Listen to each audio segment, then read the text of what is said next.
Assalamualaikum warahmatullahi wabarakatuh. Eh, Mohon izin memperkenalkan diri. Nama saya Fikih Komarullah. Hari ini saya akan membahas materi tentang emotional intelligence atau eh, kecerdasan emosional sebagai bahan untuk menjalankan kewajiban saya sebagai mahasiswa dalam menjalankan ujian akhir semester.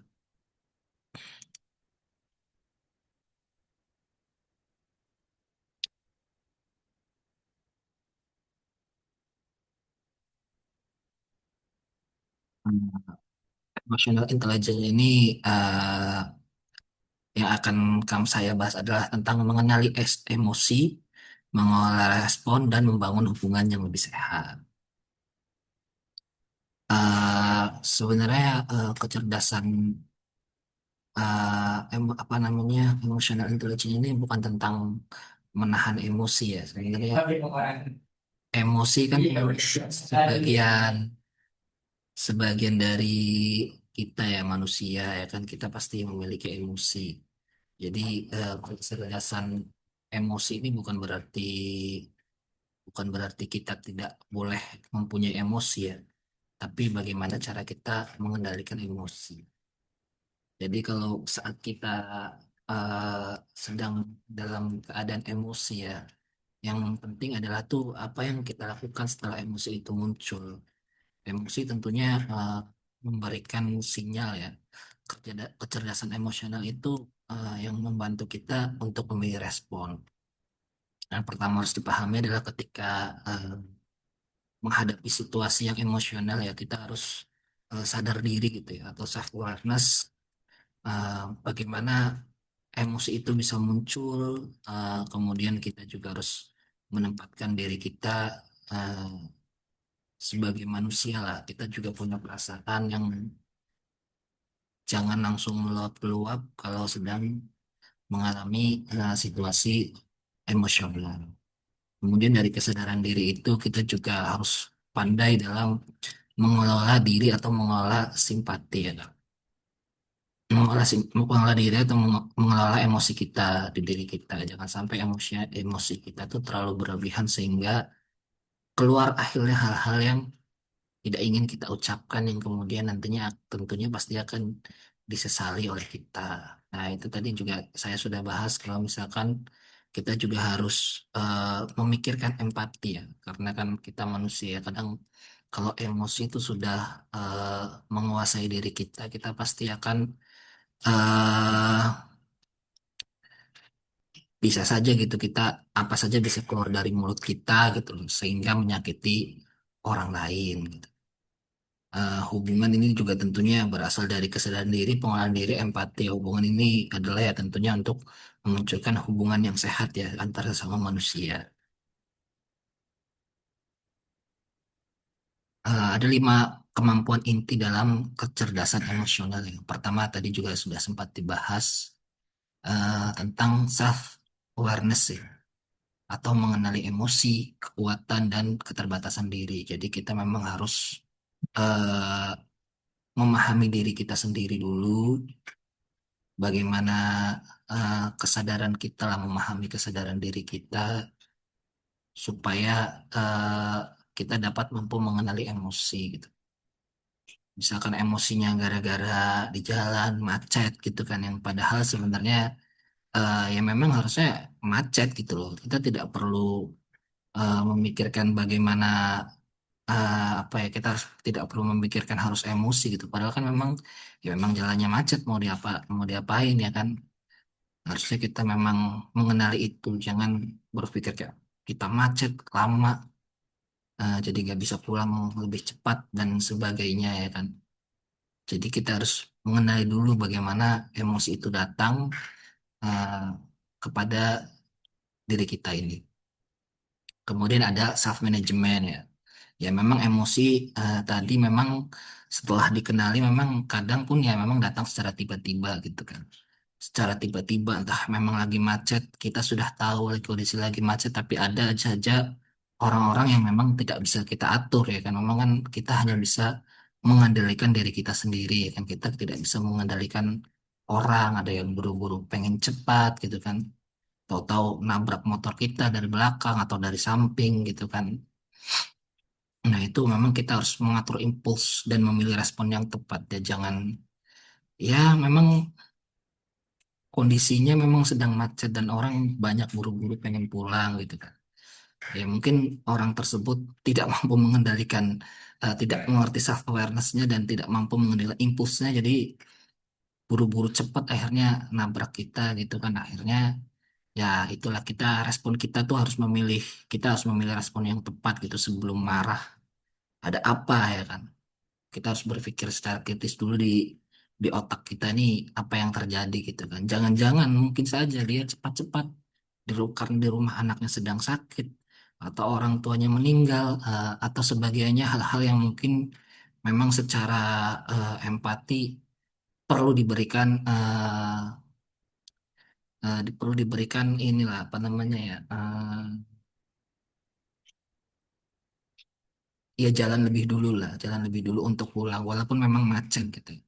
Kadang macet kan kita berpikir ya, kalau berpikirnya, Pak ngapain buru-buru, orang kita sama-sama capek, saya juga pengen buru-buru nyampe rumah. Tapi kan buru-buru kita mungkin, buru-buru saya atau mungkin buru-buru teman-teman mungkin karena ya capek di jalan, pengen nyampe rumah, pengen istirahat. Tapi mungkin ada buru-burunya orang-orang lain yang, oh di rumah istri saya sakit, anak saya sakit, atau orang tua saya meninggal dan sebagainya yang kita tidak tahu gitu loh.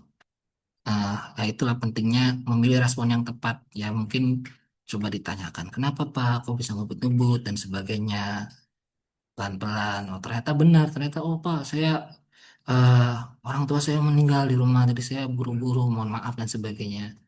Nah itu kan akhirnya menjaga hubungan gitu loh. Ya udah, mau bagaimana ya kan? Mungkin kalau kita di kondisi dia juga akan melakukan hal yang sama gitu. Walaupun balik lagi kita harus, self awareness tadi memang penting ya, walaupun memang emosional ini kadang-kadang, begitu amat menyiksa hati dan jiwa kalau misalkan memang, berkaitan dengan kehidupan manusia ya.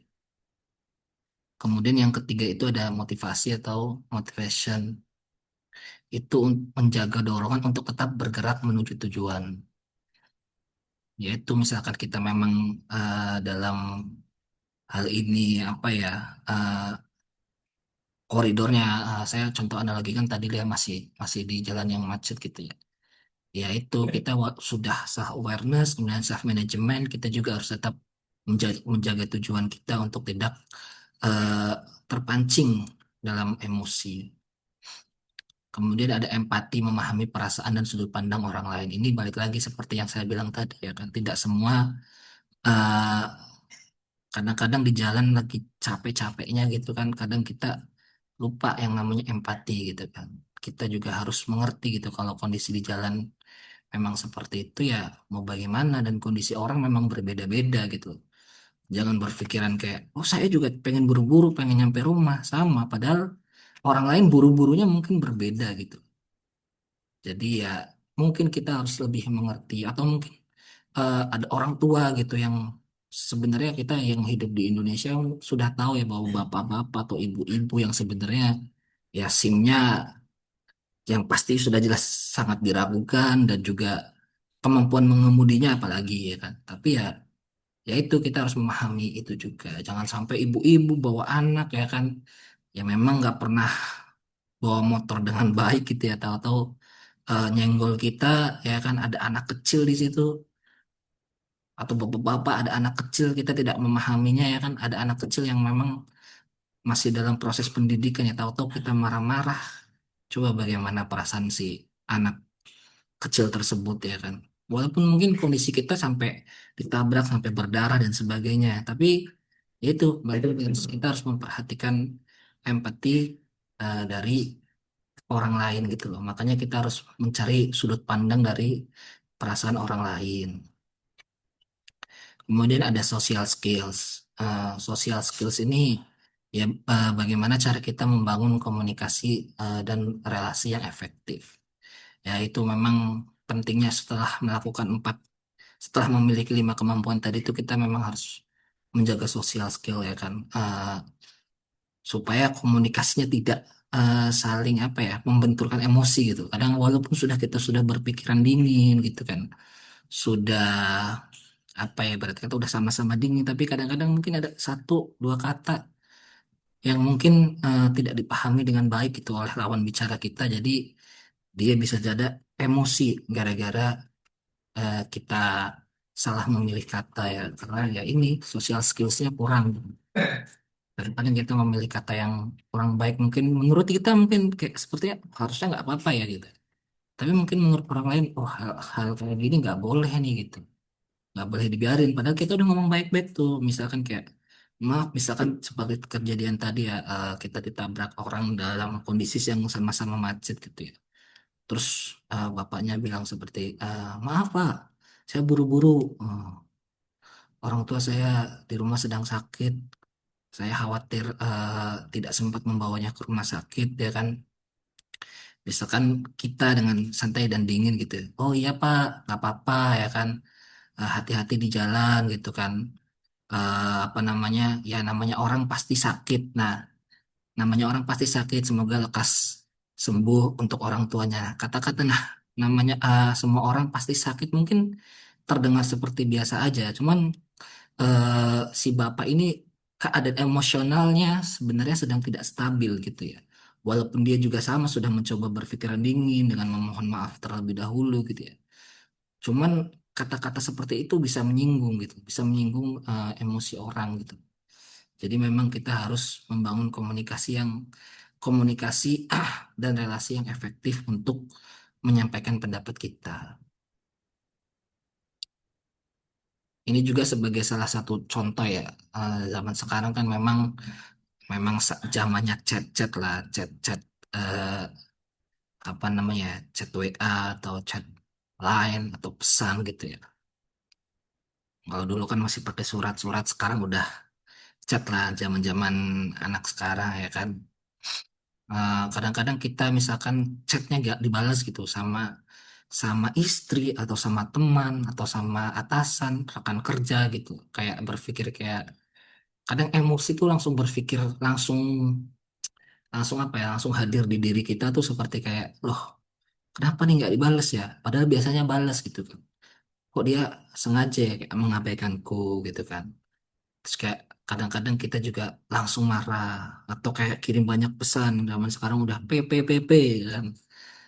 Jadi eh, malah itu membuat hubungan tuh semakin tegang gitu loh, karena kita malah sibuk mengurusi apa ya jalan pikir orang lain. Padahal belum tentu apa yang kita rasakan tuh sedang dialami oleh si eh, lawan lawan chat kita ya atau lawan bicara kita gitu. Nah, itulah pentingnya cerdas dalam secara emosi. Misalkan kamu merasa diabaikan, coba kamu renungkan dulu sejenak, tenang, menarik nafas gitu kan. Coba renungkan dulu ada apa ya gitu. Kok bisa eh, dia nggak balas chat saya gitu. Ada apa ya, saya salah apa gitu pertama tuh ya kan. Tapi ya ya sudah, jangan terlalu berlarut-larut juga gitu, coba cek faktanya. Atau mungkin misalkan teman gitu atau rekan kerja, coba tanya ke rekan kerjanya yang lain lagi, si ini kenapa ya nggak bales, apa marah gara-gara kejadian sebelumnya waktu di kantor gitu kan sama kita, ada apa gitu, kenapa marah apa gimana ya kan. Oh ternyata memang eh, apa namanya, ternyata memang misal rekan kerja kita memang misalkan ya lagi sakit ya kan, atau mungkin sedang apa namanya keluar kota ada tugas, atau mungkin sedang sibuk jadi tidak sempat membalas gitu loh, memang untuk kerja di lapangan ya kan. Jadi memang baiknya itu kita harus mencari fakta terlebih dahulu sebelum emosi kita berlarut dan malah mengendalikan diri kita gitu, malah malah kita jadi stres sendiri sih kalau misalkan emosi itu apa namanya, emosi itu mengendalikan diri kita. Makanya ya lebih baik eh, seperti itu, jeda sebentar kemudian cek faktanya, terus komunikasikan kebutuhan kita. Ini kan ya seperti tadi, walaupun kita misalkan apa namanya gak dibalas gitu ya, rekan rekan kerja atau mungkin siapapun lah, Bisa aja mungkin karena oh ini mungkin nggak terlalu penting si Vicky biasanya eh, bahas apa gitu kan. Jadi dia kayak ya udah nanti dulu deh gitu kan. Eh, Mungkin kita bisa aja langsung terus terang gitu. Misalkan Kak atau Mas atau Pak gitu, Pak saya sedang di jalan, saya butuh bantuan Bapak dalam apa ya mengerjakan persoalan masalah di kerjaan kita ini ya kan. Seperti itu mungkin dia akan oh ini ternyata penting ya kan. Jadi saya antara penting dan pentingnya dia gitu ya, maksudnya dia sedang walaupun dia sedang dalam kepentingan gitu ya, dia pasti akan memikirkan oh ini si Vicky lagi penting juga gitu kan. Jadi atau si orang ini lagi penting juga, jadi dia akan pasti berpikir kayak oh ya udah sebentar dulu saya sedang mengerjakan apa ya kan, yang sama-sama penting ya kan, jadi mungkin tunggu dulu atau gimana gitu. Jangan kita juga jangan berdalam emosi yang membuat hubungan kita itu semakin tegang dengan lawan bicara kita. Ini tadi sempat saya bahas juga bahwa ada pause sebelum reaksi. Jadi saat emosi datang ya, itu kita cobalah berhenti sejenak sebelum menjawab ya kan. Jangan langsung terpancing, tersulut perkara omongan atau mungkin tindakan atau mungkin apapun lah yang mungkin menurut kita nggak etis gitu, atau mungkin menurut kita seperti ya loh kok tiba-tiba dia ngomong begini, loh kok tiba-tiba bapak ini melakukan ini gitu. Nah itu kita harus berhenti sejenak, coba kita pikirkan kenapa gitu. Kenapa ya dia melakukan ini gitu, atau kenapa ya dia berbicara seperti ini kepada kita. Kemudian ada knowledge itu ya, atau kita harus mengakui emosi yang sedang muncul ya kan.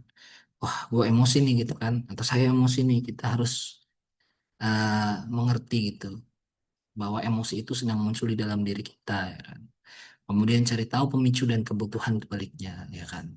Itu tadi seperti saya bilang ya kan, oh ini kenapa nih bapak ini ya, kenapa ya bapak ini marah-marah, atau mungkin kenapa ya bapak ini berperilaku seperti ini sama kita atau bertindak seperti ini sama kita ya kan. Kita harus tahu dulu tuh pemicunya kenapa ya kan. Kemudian kebutuhan di baliknya yaitu kita harus kayak oh bapak ini kenapa ya, apa mungkin gara-gara ini, apa mungkin gara-gara itu ya kan. Nah itu juga penting juga, tapi jangan terlalu berlarut kayak oh ya udah coba deh eh, tanya dulu ya kan, atau mungkin dengarkan dulu. Kemudian pilih respons yang paling konstruktif ya, maksudnya ya itu balik lagi, jangan dikembalikan oleh emosi lah, jangan walaupun mungkin ya kesan marah-marah gitu ya, atau mungkin rekan kerja marah-marah yang kita pun sebenarnya belum ngerti gitu ini apa sebenarnya penyebabnya marah-marah gitu ya. Jadi ya memilih respon yang paling konstruktifnya ya coba ditanyakan, ekspresi ini sampaikan dengan jelas tanpa menyerang gitu. Eh, Maaf Pak atau maaf eh, bro gitu kan, kenapa gitu kok marah-marah, ada apa, saya salah apa gitu kan. Coba kita bicarakan baik-baik supaya tidak timbul kesalahpahaman di antara kita berdua, dan tentunya balik lagi hubungan semua apa tujuannya untuk menjaga hubungan sesama manusia ini tetap terjaga gitu ya kan. Itu tujuannya tuh bukan menjadi manusia tanpa emosi, tetapi manusia yang tidak dikendalikan oleh emosinya. Kemudian kapan sih humanisme itu dimulai? Itu ya ketika kita melihat manusia sebagai manusia, itulah makanya kita harus sering-sering bercermin diri lah ya kan. Semua orang pasti pernah marah, pernah salah paham, pernah bereaksi terlalu cepat gitu kan. Namun sebenarnya kita tuh sebenarnya selalu memiliki ruang walaupun kecil gitu ya. Kita tuh selalu memiliki ruang, saya yakin pasti semua orang merasakan hal yang sama gitu ya, dalam keadaan marah, salah paham gitu pasti di dalam apa ya hati kita tuh, di dalam nurani kita pasti ada ruang kecil untuk loh kenapa ya aku marah-marah gitu, kenapa ya kok bisa aku marah, harusnya nggak gini, atau eh, kita tidak berkaca gitu, tidak berkaca ke diri kita sendiri. Kalau mungkin kita di posisi orang yang membuat kita marah, mungkin bisa saja kita marah gitu. Makanya kita perlu lebih sadar diri, lebih empatik dan lebih bertanggung jawab. Nilai yang dibawa tentunya ya dari semua rangkaian materi yang saya bahas ini adalah tentang empati, tanggung jawab, kemudian menghargai martabat orang lain. Jangan sampai kita ya itu berucap asal gara-gara marah, salah paham atau reaksi yang terlalu cepat. Memang pentingnya mengendalikan diri ya seperti itu. Ini mulai dari satu respon kecil. Ketika emosi datang tuh jangan bertanya-tanya, lo siapa yang salah gitu kan. Jangan coba langsung mencari pembenaran gitu kan.